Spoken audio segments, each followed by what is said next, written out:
But today I heard, oh, well, we weren't invited. Well, you've been there for 3 years. You should have ended it 3 years. You should have never started it. You could have made a deal. We have a situation where we haven't had elections in Ukraine, where we have martial law, or essentially martial law in Ukraine, where the leader in Ukraine, I mean, I hate to say it, but he's down at 4% approval rating. There's a cost to Trump and his desire to end the war quickly in that agenda.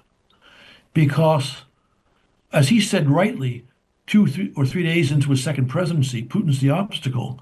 By making this broader, he was saying to Putin, this is not necessarily my highest priority.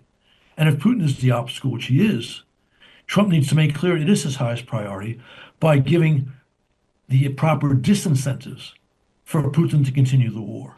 We have yet to hear something from Trump, and now I'm talking about not just in the last few weeks, but even going back last year, where he clearly states that Russia is an aggressor and Ukraine is the victim. We just haven't heard that. So in that sense, the statements we're hearing now reflect a similar avoiding of some very clear realities. And while democracy is not perfect in Ukraine, it is democracy, whereas there's no democracy in Russia. So that makes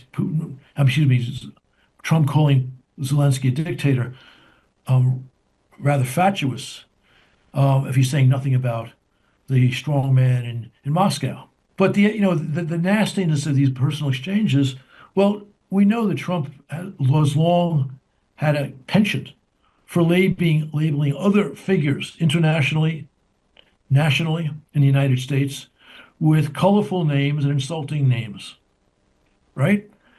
And we know that Trump doesn't like to give someone else the last word. And Zelenskyy, who's really fast on his feet, is also used to not being insulted or in some way attacked without responding. And in the case of Trump, that just makes him madder, and his rhetoric becomes more hyperbolic. This is not the most colorful, but it is probably the most damaging thing that the Trump team has said. Because no one in Ukraine, none of the opposition leaders want elections.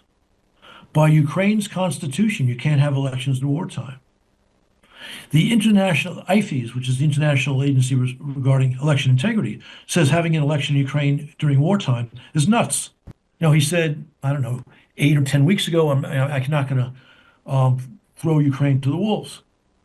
Now, that doesn't mean he won't, but I think we've seen a pretty clear indication over months, ever since Trump okayed the aid package to Ukraine in April of last year, that is not Trump's intention.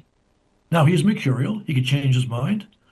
I think there are people around him who don't understand how important it is to American interest that Putin not win his war in Ukraine and take over the country effectively, which is what would happen if we simply stopped aid to Ukraine.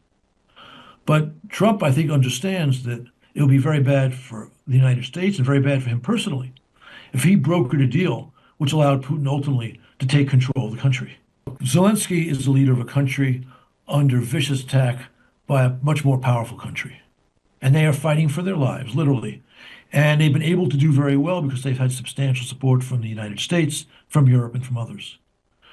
Given some of the statements coming from, I would say, Trump's entourage as opposed to Trump himself, I understand their skittishness about ongoing support with the new president. Although I've given you reasons to think that I think this is probably going to happen. They're going to continue to get that support.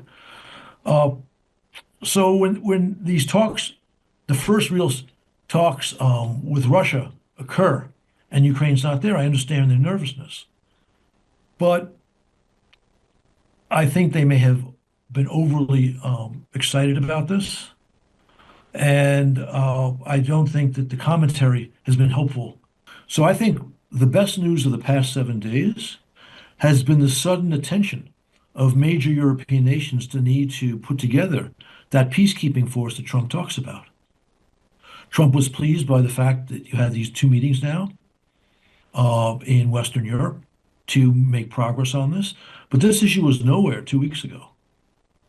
And now it is somewhere. I mean, obviously, it's just a start. but it's a very good start.